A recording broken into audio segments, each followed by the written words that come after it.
BFM Business. Toute l'info éco et business à la mi-journée. 60 minutes business. Thomas Schmel.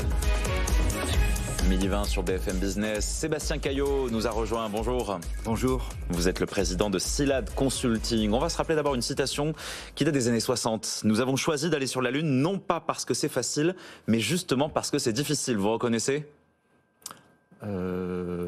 Probablement Joseph Hachbarrer ou Yann Werner, le précédent. Kennedy. Ah. Nous avons choisi d'aller sur la Lune, non pas parce que c'est facile, mais parce que c'est difficile. Les Européens n'ont pas choisi d'aller sur la Lune, mais aujourd'hui ils sont en tête de proue, on va dire, en figure de proue, sur la conquête spatiale, puisque c'est Arianespace qui a remporté le plus gros contrat de l'histoire, il me semble, c'est ça, 18 fusées. Pour Amazon, Jeff Bezos fait confiance aux Européens. Ça veut dire que ça y est, le Big Space est européen désormais ? Alors, la grande nouveauté dans le secteur, ce sont effectivement ces constellations.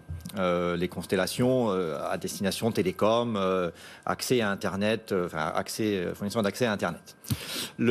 Effectivement, c'est une très très grande nouvelle pour le domaine des lanceurs, ça c'est sûr. Pour le domaine des fabricants de satellites, un petit peu moins, puisque probablement ça sera fait en propre par Amazon. Il y aura peut-être quelques équipementiers qui récupéreront des morceaux des Work Packages.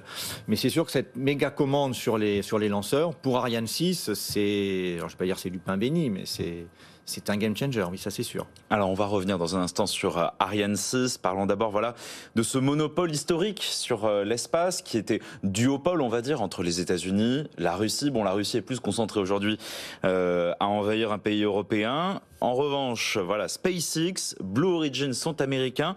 Aujourd'hui, on redevient maître de notre destin spatial avec Arianespace ? Alors, on se remet dans une situation dans laquelle on était dans les années fin des années 90-2000, à l'époque d'Ariane 4, dans lequel on avait effectivement, l'Europe avait un leadership certain sur le marché dit commercial. Il faut quand même garder en tête que le spatial, c'est un business qui reste à 75-80%, un business dit institutionnel. Vous vendez à des agences spatiales, vous vendez à des ministères, à des départements de la défense. Donc ça reste quand même un marché très institutionnel. Sur cette partie vraiment commerciale, c'est un game changer parce que ça va permettre à Ariane 6 de faire tourner son business case. Ariane 6, le schéma industriel, il fonctionne d'un point de vue rentable au-delà d'une dizaine de lanceurs. C'est vraiment le minimum que vous devez avoir, c'est une dizaine de lanceurs. Si vous regardez ce qui a été le contrat qui a été signé, en tout cas l'accord qui a été signé entre les États de l'Agence spatiale européenne et Arianespace l'année dernière, ils se sont engagés à prendre 4 lanceurs par an. Donc il faut être à peu près à 10 et vous regardez cette commande de 18 lanceurs. Si on dit que c'est sur 3 ou 4 ans, allez, on le prend sur 3 ans, ça fait 6 de plus. Donc vous êtes déjà au-delà de la cadence qu'il faudrait avoir pour Ariane 6. Donc on est compétitif avec ce lanceur. Donc on va devenir compétitif. Et plus vous en lancez, plus vous êtes compétitif. Pendant des années, la NASA bénéficiait des dollars institutionnels américains. Aujourd'hui, l'Europe, est-ce qu'elle a décidé de mettre suffisamment d'argent justement dans le développement de son industrie spatiale ? Alors ce qui est sûr, c'est qu'elle en met de plus en plus. Est-ce qu'elle en met assez ? Elle n'en met pas autant que les Américains, ça c'est certain. Maintenant, il faut quand même garder en tête qu'une partie des budgets américains sont des budgets de défense. Le premier ou le deuxième article de la convention de l'Agence spatiale européenne, c'est qu'elle fait des développements, des technologies à vocation civile et pacifiste. Donc vous avez déjà vous avez un biais. Et bien évidemment, le secteur du militaire reste un client important pour le spatial. Pour concurrencer les Américains qui ont le GPS, nous on a donc les télécommunications ultra rapides, désormais l'Internet satellitaire, on a aussi Galileo. Ça fait partie des atouts que peuvent mettre en avant les Européens ? Ça fait très très clairement partie des atouts que peuvent mettre en avant les Européens. Les Européens, alors c'est vrai qu'aujourd'hui, on parle, tout le monde sait ce que c'est que le GPS, on ne parle que du GPS, mais enfin, vous avez autant de satellites en l'air quasiment pour la constellation Galileo que pour le GPS. Et si dans votre smartphone, votre géolocalisation, elle est très précise et rapide, c'est grâce à Galileo, c'est pas grâce au GPS.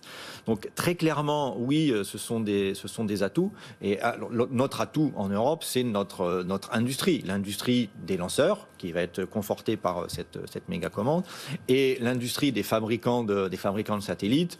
Aujourd'hui, quand vous regardez dans toutes les grandes compétitions internationales sur un satellite de télécom, vous avez généralement en finale, quand c'est pas les deux Européens, vous avez un des deux Européens face à un Américain. Donc oui, on a une industrie compétitive. Compétitive sur notre futur lanceur, c'est prévu pour quand, Ariane 6 ? Ariane 6, alors là, il faudrait poser la question à Ariane Group. On leur posera la question demain, puisqu'on a le président d'Ariane Group, André Hubert-Roussel, qui sera notre invité à 8h15. C'est une question de mois, d'années, avant que le lanceur soit prêt ? J'espère que c'est une question de mois. Ça, c'est donc les prévisions, en tout cas, le planning actuel, il est sur la fin de l'année. Est-ce que ça va déraper un petit peu sur l'année prochaine ? Je ne sais pas. Je n'ai pas l'information. Mais oui, on y est quelque part. Sébastien Caillot, chez Silad Consulting, vous encouragez, j'imagine, l'armada de start-up spatiales qui se lancent en France, qui sont de plus en plus nombreuses ? Alors, est-ce qu'on l'encourage, c'est Silad? Alors, on ne travaille pas, nous, avec les startups.